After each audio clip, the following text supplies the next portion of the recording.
नमस्कार दोस्तों। जी नहीं, मैं अमिताभ बच्चन नहीं, मैं सीए विशाल असोपा बोल रहा हूं स्वास्तिक स्लैश पेनॉर्मिक एजुकेशन की तरफ से। और इस वीडियो में आपके साथ मैं डिस्कस करने वाला हूं चार्टर्ड अकाउंटेंसी कोर्स के बारे में। व्हेन आई से इस वीडियो में मैं आपके साथ डिस्कस करने वाला हूं चार्टर्ड अकाउंटेंसी कोर्स के बारे में, तो पहले जान लेते हैं कि एग्जैक्टली इसके अंदर हम लोग क्या क्या चीजें डिस्कस करेंगे। इस पॉइंट ऑफ टाइम पे एज अ स्टूडेंट मुझे भी ये कंफ्यूजन हुई थी और आपको भी डेफिनेटली ये कंफ्यूजन हो रही है। इनफैक्ट कई बच्चे मुझे पूछते भी है कि यार सर इस कोर्स के अंदर सिर्फ अकाउंटेंसी के बारे में सिखाया जाता है या उसके अलावा भी कई ऐसी चीजें जो मुझे सीखने मिलती है। इनफैक्ट कई ऐसा मिसकंसेप्शन भी रहता है कि यार एक सीए जो है वो सिर्फ ऑडिटिंग का ही काम करता है, एक सीए जो है वो सिर्फ अकाउंटिंग चेक करता है कि यार लोगों ने सही से डेबिट और क्रेडिट किया है ना, लोगों ने प्रॉपर्ली बैलेंस शीट बनाई है ना। बट मैं आपको बता दूं कि भाई इस वीडियो के अंदर मेरी कोशिश यही रहेगी कि इस मिसकंसेप्शन को मैं दूर करूं। इनफैक्ट आज के टाइम पे तो ऑडिटिंग के अलावा भी हर एस्पेक्ट में जो है वो एक सीए अपनी सर्विसेज प्रोवाइड कर रहा है। इनफैक्ट कई ऐसे रोल है वो जो दुनिया में प्ले कर रहा है एज अ चार्टर्ड अकाउंटेंट, जो कोर्स में उसने चीजें सीखी है उसको अप्लाई कर रहा है, जिसके बारे में हम डिस्कस करेंगे कि एग्जैक्टली ये कोर्स आपको क्या क्या सिखाता है और एक सीए बनने के बाद आप दुनिया को क्या क्या ऑफर कर सकते हो। बिकॉज कुछ भी कहो यार, एक बात तो फिक्स है, जितना ज्यादा आउटपुट आप दुनिया को दे पाओगे उतना बदले में दुनिया रिटर्न आपको मॉनिटरी टर्म्स में देगा, उतना रिस्पेक्ट देगा और अंदर से भी यार कॉन्फिडेंट फील करोगे कि यार अपने को ना बहुत कुछ आता है। और कहीं ना कहीं ये कॉन्फिडेंस आपका हर बात में झलकेगा, राइट। सो हमारा डिस्कशन सबसे पहले तो ये रहेगा कि सीए बनने के बाद मैं क्या क्या दुनिया को ऑफर कर सकता हूं। दूसरा बड़ा सा एकदम क्वेश्चन रहता है कि यार इस कोर्स के अंदर स्कोप है कि नहीं। इनफैक्ट हर कोर्स के टाइम पे रहता है डिसीजन कि यार स्कोप है कि नहीं। मैं आपको ये बोलूं कि इस कोर्स के अंदर स्कोप है, ये गलत हो जाएगा। बिकॉज ये मेरा डिसीजन नहीं है, रादर ये आपका डिसीजन है कि ये कोर्स के अंदर स्कोप है कि नहीं। जितना ज्यादा आप अच्छे से डिसाइड करोगे, जितना कन्विक्शन के साथ डिसाइड करोगे, उतना आपके लिए बेहतर होगा। बिकॉज अल्टीमेटली कोर्स के दौरान ये कन्विक्शन आपको हेल्प करेगा। कोर्स के दौरान जो भी डिफिकल्टीज आप फेस करोगे, कई चैलेंजेस जो आप फेस करोगे, उसमें वो आपको बनाए रहेगा। मैच के अंदर जो है वो लेट्स से कि आपको प्ले करने के लिए मजबूर करेगा। बिकॉज आपको पता है कि जब आपने डिसीजन लिया था तो सारी चीजें कंसिडर करके लिया था और अब उनमें जो है वो दो बातें नहीं हो सकती। अगर मेरे कहे पे डिसीजन लोगे तो डेफिनेटली मन में कंफ्यूजन आएगा कि नहीं यार वो तो उन्होंने बोला था बट मुझे ऐसा नहीं लग रहा है। और ये बार बार आपको जो है वो कमजोरी की तरफ फील होता रहेगा कि नहीं यार करूं कि नहीं करूं, आगे जाऊं कि नहीं जाऊं। सो बेटर यही रहेगा कि आप कन्विक्शन के साथ डिसाइड करो। बट ये भी बात है कि सर डिसीजन लेते वक्त हमें पता तो हो कि एग्जैक्टली उस कोर्स के अंदर होगा क्या क्या, उस कोर्स के अंदर सीखेंगे क्या क्या। बिकॉज जितना बेहतर हम लोग को जर्नी के बारे में पता रहेगा उतना अच्छे से हम डिसीजन ले पाएंगे। जितना ज्यादा आगे का रास्ता क्लियर होगा उतने बेहतर तरीके से मैं डिसाइड कर पाऊंगा कि उस रास्ते पे जाना चाहिए कि नहीं जाना चाहिए। उसी रास्ते के बारे में थोड़ा सा मैं आपको बताऊंगा। अलॉन्ग विद दैट उन 3 लेवल्स का डिस्कशन करूंगा और इस कोर्स में जो आपके 5 साल की जर्नी है वो एग्जैक्टली किस तरीके से रहेगी वो हम डिस्कस करेंगे। तो सबसे पहली प्रथम बात कि सर सीए दुनिया को क्या क्या ऑफर करता है, तो थोड़ा सा इसको हम स्टोरी फॉर्म में डिस्कस करते हैं, एग्जाम्पल के तौर पे डिस्कस करते हैं। मैं आपसे एटलीस्ट एक चीज चाहता हूं कि जो भी सामने वीडियो दिख रहा है वो मान ले कि वो एक सीए बन चुका है,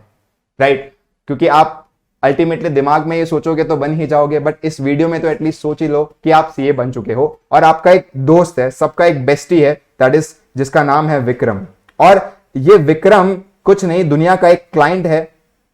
जो कि ऑफन आपसे कई बातें करने वाला है, कई बातें पूछने वाला है और आप एज अ चार्टर्ड अकाउंटेंट इसकी हेल्प करने वाले हो, इस दोस्त की आप मदद करने वाले हो। बड़े जिगरी यार है। सो विक्रम आपके सामने बैठा है, आप यहां पे चार्टर्ड अकाउंटेंट हो, आपका ये अच्छा दोस्त है और आपने कई ऐसे नॉलेज ऑलरेडी ऑब्टेन कर ली है। अब देखते हैं कि भाई कैसे आप इसे हेल्प कर सकते हो अलग अलग मामलों के बारे में, वो हम लोग यहाँ पे वीडियो में डिस्कस करेंगे। विक्रम यहाँ पे बैठा है और बड़ा ही एकदम मायूस होकर बैठा है। आपने पूछा कि भाई विक्रम क्या हुआ यार, इतना दुखी क्यों है? तो उसने बताया कि यार मैं बहुत ही मस्त बिजनेस आइडिया दिमाग में इमेजिन करके रखा हूं। इनफैक्ट सारे जो रिसोर्स है वो मैंने कहीं ना कहीं देख लिए कि कहां से अरेंज करने हैं। बस एक रिसोर्स है जो मुझसे अरेंज नहीं हो पा रहा है, वो है फाइनेंस का। कि यार पैसों की दिक्कत आ रही है, हर बिजनेस का ये रहता है, हर बिजनेसमैन का ये रहता है कि भाई दिमाग में तो आइडिया सबके ही रहता है बट पैसे कहां से लाए, ये सबसे बड़ा सवाल रहता है। और हमारे विक्रम का भी यही सवाल है जो आपके सामने वो लेके आया है कि यार पैसे जो है वो अरेंज करने बहुत ही मुश्किल हो रहे, बहुत ही डिफिकल्ट हो रहे। उसने सारे अपने दोस्तों से मदद मांग ली है, उसमें से आप भी एक दोस्त हो जिससे वो अभी मदद मांग रहा है। एंड अलॉन्ग विद दैट उसने बैंक को भी अप्रोच कर दिया है for the purpose of starting the business कि मुझे लोन प्रोवाइड करे। बट बैंक ने यहां पे उसे कई ऐसे सवाल पूछे हैं जिनका विक्रम के पास कोई ठोस जवाब नहीं है। विक्रम आपके पास आया है और बोलता है कि यार मुझे जो है वो पैसे चाहिए बिजनेस स्टार्ट करने के लिए, प्लीज आप मुझे हेल्प कीजिए। और आप बोलते हो कि यार विक्रम आप जाके बैंक से लोन क्यों नहीं ले लेते। और वहां पे विक्रम बोलता है कि यार मैं बैंक के पास गया था, ऐसा नहीं है कि मैंने बैंक के बारे में पढ़ा नहीं है, बैंक क्या करती है वो मुझे पता नहीं है, मैं बैंक के पास गया था और वहां पे मैंने लोन मांगा था,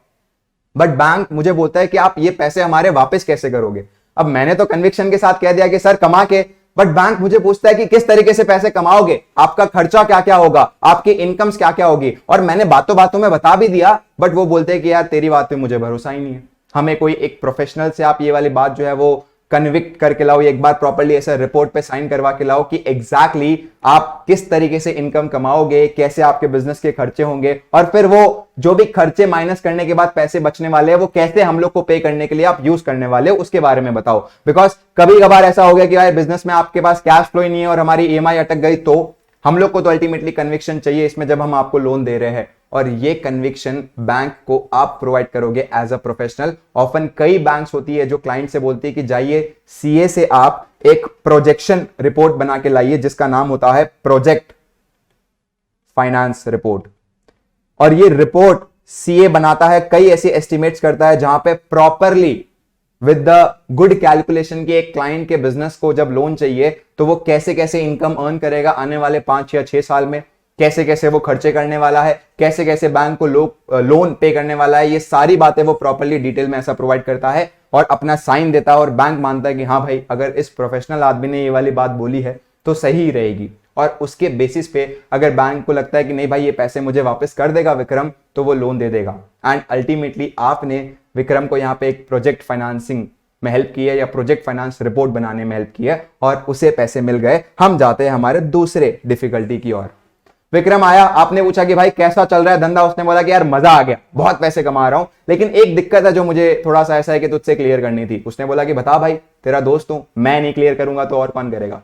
और उसने अपनी दिक्कत बताई कि यार पैसे तो मैं बहुत कमा रहा हूं, बट मार्केट में ऐसा है कि यार बिजनेस के अंदर टैक्स का सिस्टम मुझे समझ ही नहीं आ रहा है, जीएसटी कितना पे करना है, किस पे पे करना है, किस पे मुझे बेनिफिट मिलेगा, किस में मुझे बेनिफिट नहीं मिलेगा। कई लोग बोलते हैं कि यार जीएसटी आपको पे करते वक्त जो चीजें आपने कुछ खरीदी रहेगी उस पर आपको बेनिफिट मिल जाएगा, बट एग्जैक्टली वो कैसे क्लेम करना है, हर चीजों पे बेनिफिट मिल जाएगा क्या, या फिर कोई कोई चीजों पे ही बेनिफिट मिलेगा, मैं अपना बिल किस तरीके से बनाऊं, किस तरीके से मैं जीएसटी डिपॉजिट करूं, और अगर गलती से मैंने जीएसटी कम ज्यादा पे कर दी है भूल चूक में, तो उस केस में मेरे साथ क्या क्या हो सकता है। कई ऐसे सवाल वो आपके पास लेके आया है और आप उसे हेल्प करते हो कि यार देख इस तरीके से जो है वो मैं बताता हूं कि जीएसटी किस तरीके से पे की जाती है, कितना कैलकुलेशन होगा, तुझे क्या रेट लगेगा, अलॉन्ग विद दैट कहां पे बेनिफिट कमाया जा सकता है। बट टैक्सेशन में सिर्फ जीएसटी इंपॉर्टेंट रोल नहीं पे करता, ये तो इनडायरेक्ट टैक्स हो गया। एक और इंपॉर्टेंट रोल इनकम टैक्स पे करता है, सरकार की वो एक बहुत ही मेजर कमाई होती है। एंड इनकम टैक्स का भी एक स्पेसिफिक एक्ट एग्जिस्ट करता है जिसका नाम है इनकम टैक्स एक्ट। और आप जब अपने दोस्त को बता रहे हो तो आप ये भी बताते हो कि दोस्त तूने जो भी इनकम अर्न किया उसके आपको टैक्स भी पे करना पड़ेगा। अब सामने वाला बोलता है कि भाई ये टैक्स जो है वो बहुत ज्यादा आ रहा है, कुछ ऊपर नीचे लेट्स से कि मैं सेविंग्स कर सकता हूं क्या, और यहां पे लीगली सारे बाउंड्रीज में रह के सारी एक्ट की बातें, क्योंकि आप जानते हो, आप अपने क्लाइंट को एडवाइस करते हो कि देख तो टैक्स के इस तरीके से सेविंग्स कर सकता है जो गवर्नमेंट अलाउ करता है, और अल्टीमेटली वहां पे आप उसे सेविंग्स में हेल्प करते हो कि आप इधर अमाउंट इन्वेस्ट करो, आप जो है वो अगर इधर अमाउंट इन्वेस्ट करोगे तो यहाँ पे आपका इतना टैक्स बचेगा, फ्यूचर में आपको जो है वो इस तरीके से टैक्स की लायबिलिटी पे करने आएगी, एडवांस टैक्स आपको पे करना है। ये सारे डिसीजन में आप सामने वाले को जो है वो हेल्प करते हो, विक्रम को आप हेल्प करते हो। और इनफैक्ट कई ऐसे बड़े बड़े केसेस है जहां पे क्लाइंट के करोड़ों के फायदे एक चार्टर्ड अकाउंटेंट ने करवाए हैं। एक केस जैसे कि मैं आपके सामने शोकेस करना चाहता हूं वोडाफोन का। वेल टेलीकॉम इंडस्ट्री में तो 3 ही ऐसी कंपनी है जो मेनली एग्जिस्ट करती है आज की डेट में, मेजरली एयरटेल, जियो और वोडाफोन आइडिया। वेल ये पुरानी बात है, बट अल्टीमेटली एक टाइम ऐसा था जहां पे वोडाफोन के ऊपर इनकम टैक्स डिपार्टमेंट ने बहुत ही ज्यादा अमाउंट का नोटिस भेज दिया था कि भाई आपकी इतनी लायबिलिटी है जो आपने अभी तक नहीं भरी है। और यहां पे एक सीए होने के नाते एक चार्टर्ड अकाउंटेंट जिनका नाम है हरीश साल्वे, उन्होंने हेल्प किया था वोडाफोन आइडिया को अराउंड वोडाफोन को अराउंड 11,000 करोड़ टैक्स की सेविंग्स में, राइट। और उसके ऊपर जो ब्याज लग रहा था इनफैक्ट उसकी सेविंग्स में, क्योंकि यहां पे लॉ का प्रॉपर इंटरप्रिटेशन करना आना चाहिए। कभी कभी लॉ कोई बात तो लिख देता है बट उसके कई मीनिंग निकल के आ सकते हैं जो कि आपके हिसाब से बिल्कुल सही रहते हैं, उसी मीनिंग को प्रॉपर्ली एक चार्टर्ड अकाउंटेंट समझ पाता है, बिकॉज उसने अपने कोर्स के दौरान उतने अच्छे तरीके से टैक्सेशन के सिस्टम को घोला है, प्रॉपर्ली जो है वो पढ़ा है, और कहीं ना कहीं वो आदत भी डेवलप हो जाती है कि कैसे मुझे लॉ को इंटरप्रेट करना है, कैसे उसे समझना है, क्या क्या उसके ऑल्टरनेटिव व्यूज भी हो सकते हैं जो कि लीगली क्लाइंट को टैक्स सेविंग्स में हेल्प कर सकते हैं। एज अ चार्टर्ड अकाउंटेंट आप अपने क्लाइंट को टैक्स प्लानिंग में यहां पे हेल्प करते हो। टैक्स प्लानिंग में मतलब यहां पे कैसे हम लोग जो है अपना फायदा भी करा सकते हैं एंड अलोंग विद दैट सरकार का भी फायदा करा सकते हैं, बिकॉज अल्टीमेटली व्हेन आई से कि आप कुछ अमाउंट इन्वेस्ट करके टैक्स सेविंग कर सकते हो, तो कहीं ना कहीं ये इन्वेस्टमेंट सरकार को हेल्प कर ही रही है इकोनॉमी को ग्रो करने के लिए। सो ये आप ऑल्टरनेटिव सामने वाले को सजेस्ट कर सकते हो। अब भाई विक्रम तो बहुत खुश हो गया आपसे कि यार तूने तो मेरा टैक्स भी जो है वो अच्छा खासा बचा के दे दिया है। अब उसकी तीसरी कंफ्यूजन है कि यार फिर भी पैसा बहुत कुछ बचा है मेरे पास, और मैंने ऐसा सुना है कि यार पैसों से ही पैसे बनते हैं, बट ये कैसे बनेंगे एग्जैक्टली, किस तरीके से बनेंगे, उसके बारे में वो आपसे एडवाइस मांग रहा है। और यहां पे आप उसे बताते हो कि यार एग्जैक्टली अमाउंट आपको कहां पे इन्वेस्ट करनी चाहिए, कितने रिटर्न्स पे इन्वेस्ट करनी चाहिए, कितने टाइम पीरियड के लिए इन्वेस्ट करनी चाहिए। There are so many instrument which exist in the market, shares, debentures, options वगैरह वगैरह, बट इनमें कहां पे इन्वेस्ट करना सही रहेगा आपके क्लाइंट को देखते हुए, क्लाइंट के जो भी रिस्क टेकिंग कैपेसिटी है उसको देखते हुए। तो ये सजेशन भी ऑफन एक क्लाइंट चार्टर्ड अकाउंटेंट से मांगता है कि यार मैं मेरे पैसे कहां पे इन्वेस्ट करूं। In fact there are so many famous investors इस कोर्स को जो है वो कहीं ना कहीं अहमियत देते हैं कि यार इस कोर्स के दौरान हमें ये सब चीजें सीखने मिली और आज हमारी इन्वेस्टमेंट जो है वो एक मस्त लेवल पे ग्रो हुई है। इनफैक्ट एक फेमस इन्वेस्टर जो अभी अभी लेट्स से कि जिनकी डेथ हुई है, उन्होंने भी इनफैक्ट चार्टर्ड अकाउंटेंसी का कोर्स परस्यू किया था और एज अ बिग बुल पूरे इंडिया में जाने जाते थे। जी हाँ, सही समझा आपने, राकेश झुनझुनवाला। उन्होंने भी इनफैक्ट इस कोर्स को कहीं ना कहीं एक बिग रोल की तरह कंसिडर किया कि भाई इस कोर्स में मुझे बहुत कुछ सीखने मिला जिसने मुझे अपनी इस नॉलेज में हेल्प किया। बिकॉज बिजनेसेस के बारे में भी आप अच्छा सीख पाते हो एंड अलॉन्ग विद दैट सारे इंस्ट्रूमेंट्स के बारे में भी जान पाते हो कि कौन से इंस्ट्रूमेंट मार्केट में एग्जिस्ट करते हैं। There are so many instrument जो कि इनफैक्ट हम लोग को इस लेवल पे पता ही नहीं होते। गोल्ड बॉन्ड्स हो गया एंड उसके तरह जो भी सिमिलर नेचर के इंस्ट्रूमेंट है उसके बारे में एक चार्टर्ड अकाउंटेंट एडवाइस करता है कि भाई तू सोना मत खरीद, तू सोने के बॉन्ड में अगर पैसे इन्वेस्ट करेगा तो तेरे लिए और बेहतर होगा। और इस कई ऐसे तरीके की जो एडवाइजरी सर्विस है एज अ सीए आप यहां पे विक्रम को प्रोवाइड करोगे उसका पैसा ग्रो करने में। वेल, कुछ साल बीत चुके हैं, आपने उसकी टैक्स में सेविंग्स करवा दी है, आपने उसे इन्वेस्टमेंट में एडवाइजरी दे दी है, आपने उसे प्रोजेक्ट फाइनेंस रिपोर्ट के थ्रू पैसे भी रेस करने में हेल्प किया है। अब यहां पे इसका कंफ्यूजन है कि यार ये बिजनेस तो बहुत ही हद लेवल तक ग्रो हो चुका है, बट अब वो आगे एक्सपांड कर नहीं पा रहा है, एक सैचुरेशन आ चुका है। वो बोल रहा है कि यार जितना मार्केट शेयर मेरे हाथ में आ सकता था वो आ गया, अब वो मार्केट पूरा बटा हुआ है अलग अलग लोगों में, अब मुझे समझ नहीं आ रहा कि मैं कैसे एक्सपांड करूं। और वहां पे रोल प्ले आ जाता है मर्जर्स एंड एक्विजिशन का, कि जहां पे आप उसे एडवाइस करते हो कि भाई तू अपने कॉम्पिटिटर को एक्वायर भी तो कर सकता है, तू अपने कॉम्पिटिटर को मर्ज भी कर सकता है। अब बोलोगे सर ये एडवाइस तो एक नॉर्मल बच्चा भी दे सकता है, इसमें सीए ने क्या इंपॉर्टेंट रोल प्ले किया? वेल, ये एडवाइस तो बच्चा भी दे सकता है, बट अब क्लाइंट आपके सामने जो नेक्स्ट सवाल पूछेगा उस सवाल का जवाब एक बच्चा नहीं दे सकता। दैट इज कि यार किस भाव पे मैं ये एक्विजिशन करूं या किस भाव पे मुझे मर्जर करना चाहिए। एग्जैक्टली अगर मैं जब किसी कंपनी को एक्वायर कर रहा हूं, किसी कॉम्पिटिटर को एक्वायर कर रहा हूं, तो वहां पे कौन सी वैल्यूएशन पे मुझे एक्वायर करना चाहिए, वो कौन सी वैल्यूएशन एकदम प्रॉपर फेयर वैल्यूएशन रहेगी जहां पे मुझे नुकसान ना होगा, वो वैल्यूएशन डिसाइड करने में आप हेल्प करते हो। वो डील क्लोज करवाने में कहीं ना कहीं एक चार्टर्ड अकाउंटेंट बहुत ही इंपॉर्टेंट रोल प्ले करता है। इनफैक्ट कई बड़ी बड़ी ऐसी मर्जर और एक्विजिशन की डील है जहां पे चार्टर्ड अकाउंटेंट ने अपना इंपॉर्टेंट रोल प्ले किया है। फ्लिपकार्ट, वॉलमार्ट, फ्यूचर ग्रुप का जो भी डीलिंग होकर रखा हुआ है विद रिलायंस, या फिर कहीं ना कहीं जोमैटो और उबेर का जो डीलिंग होकर रखा हुआ है, आकाश और जो बायजूस की डीलिंग होकर रखी हुई है, उनमें कई वैल्यूएशन की जो हेल्प है वो ऑफन एज अ सीए आपको पता रहती है कि किस तरीके से की गई है, और कहीं कहीं पे तो सीए ने प्रोवाइड भी की है वो वैल्यूएशन। सो यहां पे आपका एक और इंपॉर्टेंट रोल हो जाता है, दैट इज इनफैक्ट कई बार तो ऐसा होता है कि कंपनीज जो है जब मार्केट में इनिशियली आईपीओ लाती है तो उनके मन में बहुत ही बड़ा कंफ्यूजन होता है कि यार किस प्राइस पे मैं आईपीओ लाऊं, और वो प्राइस डिसीजन में वो आपकी एडवाइस मांगती है कि यार मैं अब शेयर इश्यू करने की सोच रही हूं मार्केट में, मुझे किस प्राइस पे करना चाहिए जहां पे लोगों को ज्यादा भी ना लगे और मेरे लिए बहुत ही कम भी ना हो। एक रीजनेबल प्राइस क्या होगा, वो रीजनेबल प्राइस कैलकुलेट करने में एक चार्टर्ड अकाउंटेंट अपना इनपुट प्रोवाइड करता है, बिकॉज कोर्स में सीखा रहता है हमने कि एग्जैक्टली वैल्यूएशन किस तरीके से होती है इन शेयर्स की। सो आप यहां पे बड़ी बड़ी जो मर्जर्स होती है, बड़ी बड़ी जो एक्विजिशन होती है, उसमें भी अपना इनपुट प्रोवाइड करते हो, बिकॉज कोर्स में आपने ये सीखा रहता है, कोर्स के जो भी आपके सब्जेक्ट्स है, financial management, strategic financial management, इनमें आपने सीखा रहता है कि किस तरीके से सारी चीजें वर्क होती है। वेल सो ये कुछ ऐसे काम हो गए जो कि एक चार्टर्ड अकाउंटेंट ऑफन दुनिया को ऑफर करता है, और उसके अलावा कई ऐसे इंटरनेशनल सर्विसेज भी है एडवाइजरी की जो कि एज अ सीए आप ऑफर करते हो। एंड ये चीजें जो भी आप है वो एज अ कंसल्टेंसी फर्म अपना खुद का बिजनेस ओपन करके भी ऑफर कर सकते हो, अलॉन्ग विद दैट किसी कंपनी में रहकर भी ऑफर कर सकते हो। वेल फॉर एग्जांपल, इनफैक्ट हमें ऐसा लगता है कि यार जनरली एक चार्टर्ड अकाउंटेंट जो है वो सिर्फ और सिर्फ जो है वो मैनेजरियल लेवल की पोजीशन पे जाता है, उसके आगे ग्रो नहीं होता। बट इनफैक्ट कई ऐसे जगह मैंने देखा जहां पे बड़े से बड़े जो सीएफओ की पोजीशंस है वो एक चार्टर्ड अकाउंटेंट होल्ड कर रहा है। बड़ी से बड़ी जो कंपनी है उसके जो सीएफओ है वो चार्टर्ड अकाउंटेंट है, और कहीं ना कहीं उस पोजीशन पे वो तभी बैठ पा रहे हैं जब कंपनी को वो कुछ अच्छी वैल्यू दे पा रहे हैं, अपनी प्रैक्टिकल अंडरस्टैंडिंग दे पा रहे हैं कहीं ना कहीं कंपनी को, तब जाके उस पोजीशन पे उन्हें बिठाया है। इनफैक्ट ये तो मैं आपको दिखा भी देता हूं, right. For example let's say कि अगर हम लोग सफारी पे सर्च करते हैं यहां पे कि टॉप 50 CFO इन इंडिया, तो यहां पे अगर ये लिंक हमें देके रखी हुई है, इसके अंदर इनफैक्ट मैं दावे के साथ बोल सकता हूं कि यहां पे अगर मैं वर्ड सर्च इंजन में सर्च करूंगा, लेट्स से कि यहां पे मैं सर्च करता हूं एक नॉर्मल सा word that is chartered. Well word यहां पे नॉर्मल आपके लिए होगा, बट जिन्होंने कमाया है बड़ी मेहनत से कमाया है, सो वो वर्ड यहां पे मैं सर्च कर रहा हूं। लेट्स से कि यहां पे हम लिखते हैं चार्टर्ड,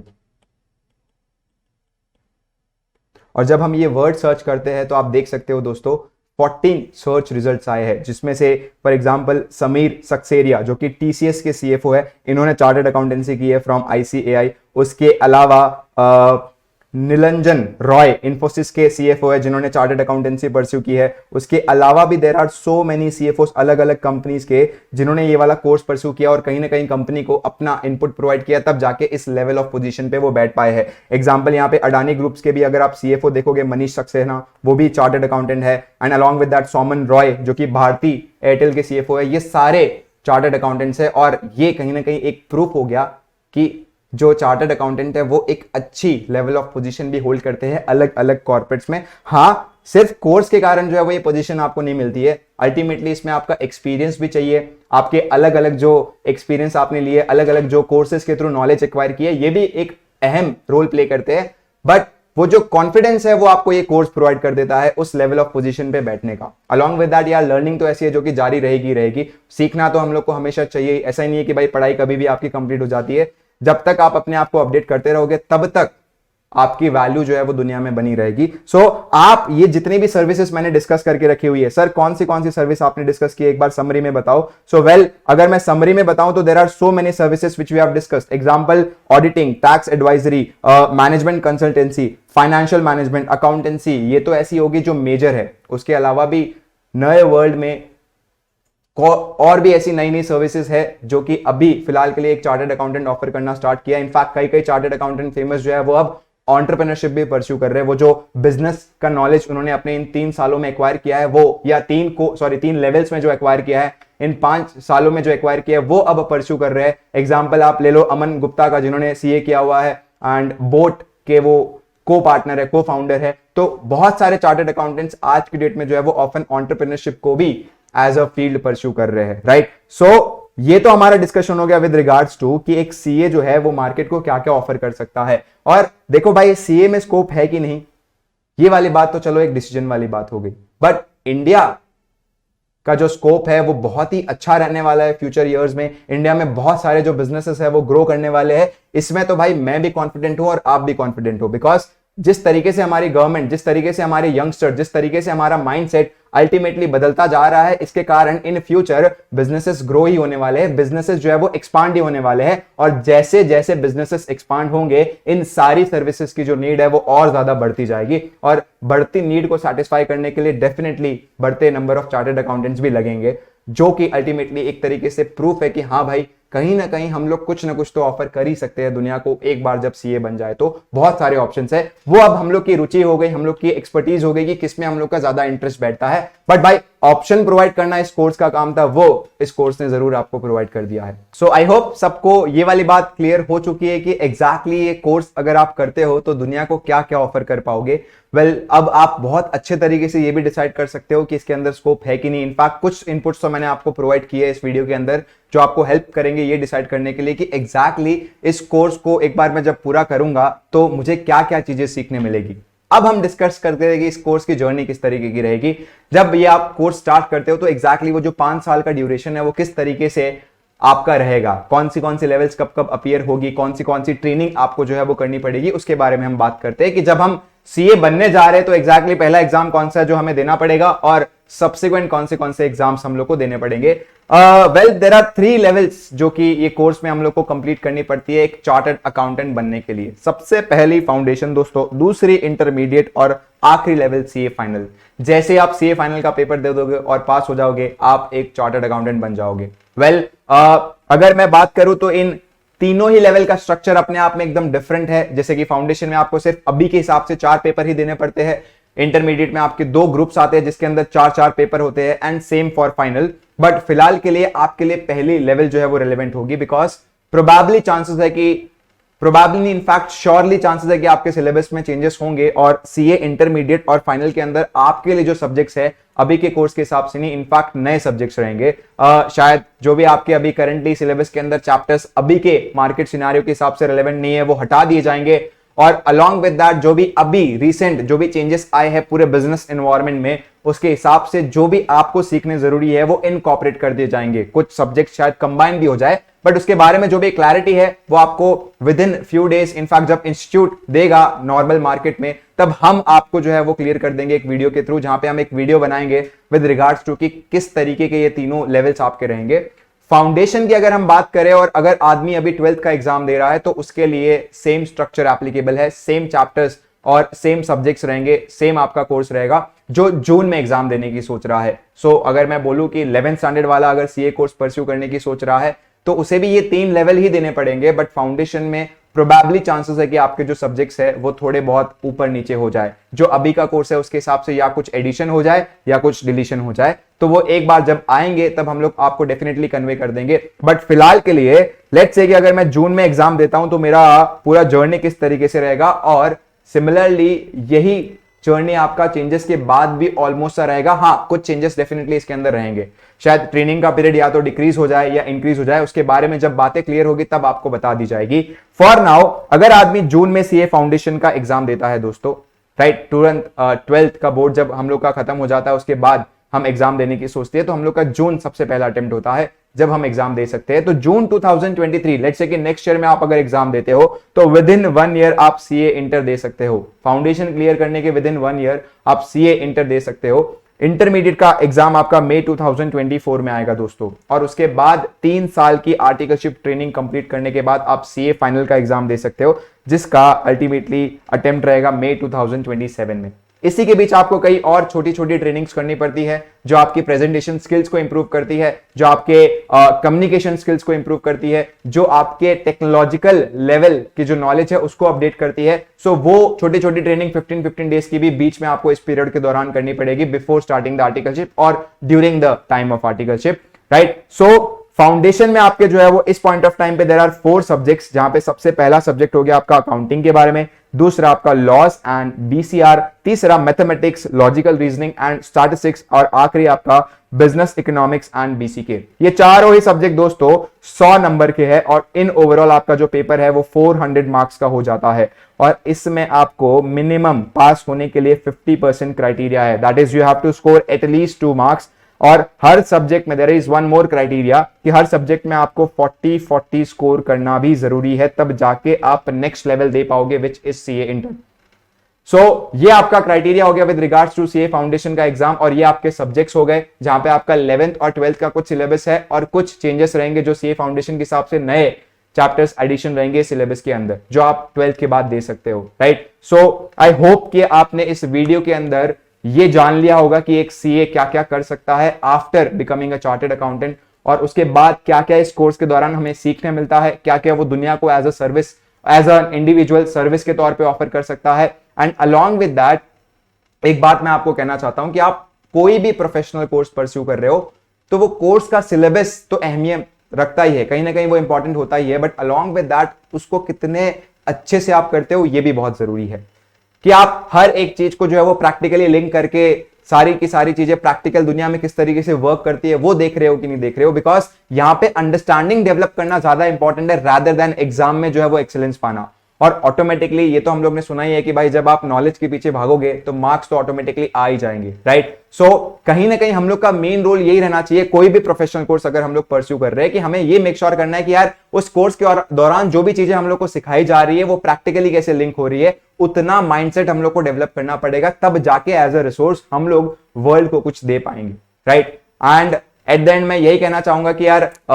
अगर आप ये पीडीएफ एक बार रेफर करना चाहते हो तो हम लोग ने वीडियो में ये अटैच करके रखी हुई है, इसकी लिंक डेफिनेटली आप देखिए। अलॉन्ग विद दैट जो नया स्ट्रक्चर आने वाला है उसके बारे में इंस्टीट्यूट ने अब तक जो भी चीजें बताई है उसको सम अप करके हम लोग ने अपने इंस्टाग्राम के पेज पे वो वीडियो एक छोटी सी रील के तौर पे डाली है, उसका लिंक मैं आपके साथ शेयर कर दूंगा। And lastly thank you everyone, happy learning.